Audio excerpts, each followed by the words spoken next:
all the answers. Ano ang dahilan kaya bumabalik tayo sa lupa matapos tumalon?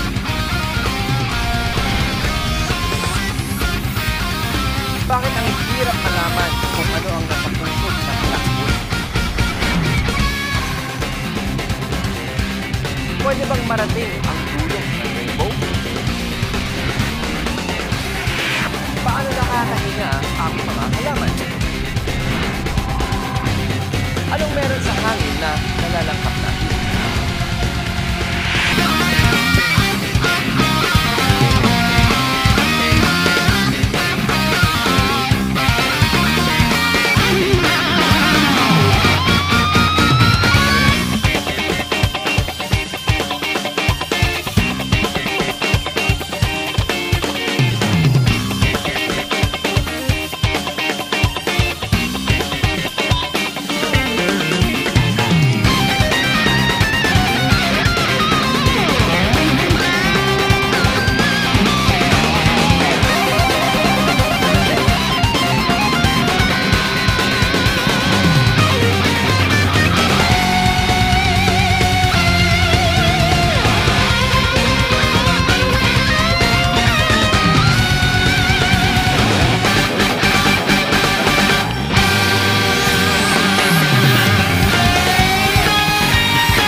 Nakakita ka na ba ng mansanas na nahulog galing sa puno? Ako? Di pa. Pero may kilala akong nakakita na. Napaisip si Sir Isaac Newton, isang physicist at mathematician, kung bakit pa-vertical kung bumagsak ang mga mansanas, hindi pa tagilid, pataas. Sa tingin niya, may pwersang umaakit sa mga bagay sa isa't isa. Energy na hindi nakikita at hinihila ang mansana sa lupa. Tinawag niya itong gravity. Itong gravity pala ang tumigil sa lahat ng bagay dito sa Earth na lumutang papunta sa surface. Pero kung biglang mawala ang gravity ng Earth, nawawala din ang hangin na kailangan natin sa paghinga. Ayokong mangyari yun! Kaya tayo may atmosphere dahil yan sa gravity. Gravity ang literal na humahawak sa buong universe. Ito ang dahilan kaya lumilipot ang mga planeta sa araw at umiikot ang mga buwan sa mga planeta. Salamat sa gravity, meron din tayong tide pools. Nagkakaroon ng high tide sa dagat dahil sa gravitational pull ng buwan sa mga karagatan. Totoo ba na hindi pantay ang gravity sa ibang lugar sa Earth? Oo, mas malakas ito ng konti sa mga lugar na may underground mass, gaya ng Himalayas. Mas mahina naman sa mga lugar na mas konti ang mass, gaya sa tectonic plates na naghihiwalay. Kasi pag mas malaki ang mass ng isang bagay, mas may gravity ito. Kung mapupunta ka sa ibang planeta, iba yung timbang mo dun. Kung 100 pounds ka rito sa Earth, 38 pounds ka lang sa Mars. Pero 253 pounds ka naman sa Jupiter. Teka, parang nalilito ako. Hindi ka naman tumataba o pumapayat habang naglalakbay sa space. At doon, Kaya nag-iiba yung timbang mo kahit pareho lang ang mass. Kasi magkakaiba ng gravity ng bawat planeta. Mind-blowing, di ba? may trivia question ako tungkol sa gravity. True or false? Gravity ba ang pinakamalakas na natural force? Magugulat kayo kasi ang sagot ay false. Totoo lang, isa sa pinakamahina gravity. Kapag may inaangat tayo, gaya ng paa, habang naglalakad o remote control ng TV, kaya natin kontrahin ng gravity. Pero, pag sinilip natin ang atom, ang smallest unit of matter, yung electric force sa pagitan ng electron at proton sa loob nito ay may lakas na 1 quintillion times kaysa sa gravitational pull. Kahit pala malawak ang epekto ng gravity, Kahit hindi ka maglakbay sa ibang planeta, may kakaibang epekto ang gravity sa katawan mo. Alam mo ba, sa gabi, bumikli ng ½ inch ang height mo mula nung gumising ka. Talaga? At ang dahilan ay walang iba kundi gravity. Habang naglalakad tayo pag-araw, nahihila at nakokompress ng gravity yung natural air pocket sa pagitan ng buto natin. Pero relax ka lang. Babalik naman ito sa dati kasi habang natutulog tayo, nasi-stretch ulit yung katawan natin. I believe!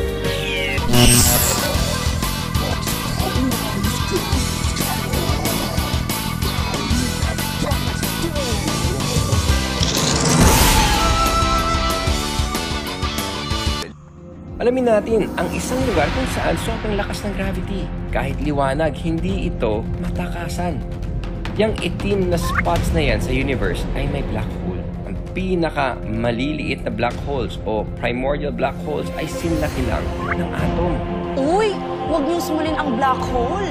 Kahit maliit, ang mass naman nila kagaya sa bundok. 20 times na mas malaki sa ating sun ang mass ng stellar black holes, medium black holes. Maraming ganito sa galaxy natin. Nabubuo sila kapag may dambuhalang star na nag-collapse sa sarili at nagdulot ng supernova.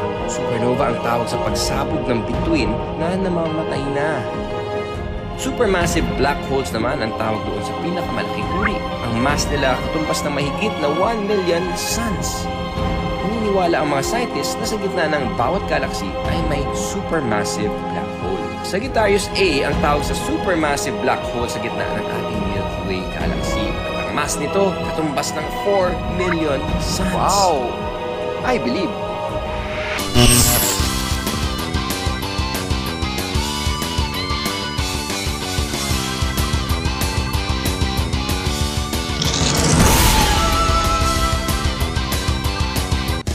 Maliwanag dito sa Earth dahil sa ating sun na patuloy pang magliliwanag ng 7 to 8 billion years.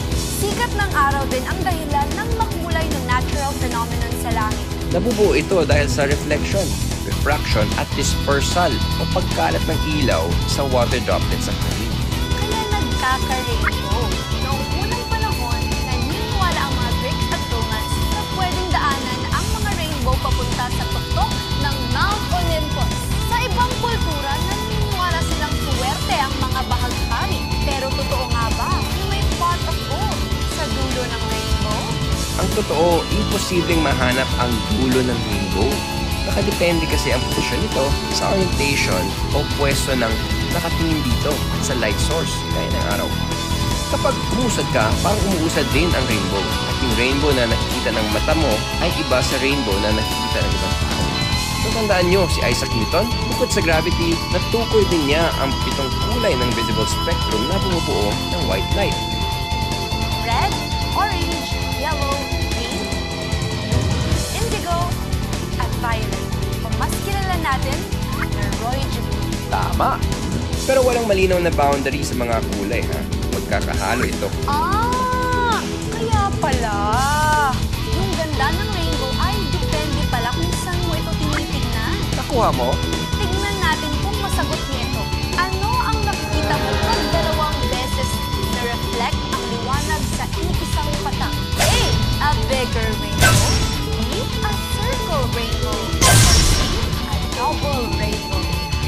Ano ang makikita mo pag 2 beses na-reflect ang liwanag sa iisang patak? A. A bigger rainbow. B. A circle rainbow. O C. A double rainbow. Ang tamang sagot ay C, double rainbow. Pag 2 beses nag-reflect ang liwanag sa iisang patak, makakakita ka ng 2 reflections mula sa 2 magkaibang anggulo. Makakakita ka ng 2 rainbow na baliktaran. I believe.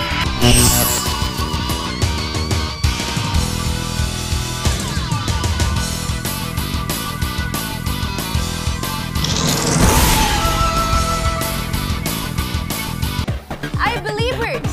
Alam niyo ba kung gaano kagaling ang mga halaman? Hindi lang sila pandekorasyon o lugar na masisilungan kapag tirik ang araw. Hindi lang sila gumagawa ng pagkain at oxygen na kailangan natin para mabuhay. Pero naisip niyo ba bakit kulay berde ang mga puno't halaman? Yun kaya yung favorite nilang kulay? Fashionista! Dahil yan sa pag-absorb nila ng light at sa proseso ng photosynthesis. Photosynthesis ang proseso ng pagsagap ng halaman sa sikat ng araw, tubig at carbon dioxide para makagawa ng oxygen. Yung oxygen na ito ang kailangan natin para makahinga. Yung carbon dioxide na binubuga natin ay nilalanghap naman ng mga halaman. Perfect, di ba? Pag humihinga tayo, bumababa ang ating diaphragm at lumalawak naman ang ribs para makapasok yung hangin sa trachea papunta sa lungs. Sa dulo ng trachea, may dalawang tubo na tinatawag na bronchi. Nagsasanga sila sa kaliwa at kanang baga. Ang pinakamaliit sa mga tubong ito ay kilala bilang bronchioles. Kasing nipis lang ito ng buhok natin. May 30,000 na ganito sa bawat baga natin. Sa dulo ng bawat bronchiole ay may sobrang maliliit na air sacs o alveoli. May trivia question ulit ako para sa inyo. Gaano karaming alveoli o air sacs ang meron sa lungs? A. 6 million, B. 60 million, o C. 600 million. Ang hirap isipin ng bilang na ito, pero ang tamang sagot ay may 600 million alveoli sa loob ng baga. Sa sobrang dami nila, kaya nila takpan ang buong tennis court. Grabe! Nagkasya lahat dyan sa loob ng baga natin? Dahil siguro dyan sa hindi tayo hinihingal pag naglalaro ng sports. Kada minuto, kailangan ng mga cell natin ang oxygen. Ganun kahalaga ang paghinga. Hindi lang sa lungs may respiration. Meron tinatawag na cellular respiration na nagaganap sa microscopic o pinakamaliliit na organisms. Halos 2,000 gallons ng hangin ang nilalanghap natin araw-araw. 20% ito ay oxygen. 15% lang ng oxygen ang ine-exhale natin. Ibig sabihin, 5% ng hangin na nalanghap natin ay magiging carbon dioxide. Nasa 120 gallons ng carbon dioxide ang binubuga natin kada araw. Masama sa tao ang carbon dioxide. Buti na lang, napo-convert ito ng mga halaman pabalik sa oxygen. Ano naman yung gas na binubuga natin, Kuya Please? Carbon dioxide o CO2. At ito ay binubuo ng elements na carbon at oxygen. At gaya ng greenhouse, natatrap nito ang init sa ating planeta. Dumadami ang CO2 pag napuputol ang mga puno o gumagamit tayo ng fossil fuels gaya ng krudo, uling at langis. Pwede ring manggaling ang CO2 mula sa mga natural na proseso gaya ng pagputok ng vulkan, fermentation, pagkabulok ng organic materials at sa ating paghinga.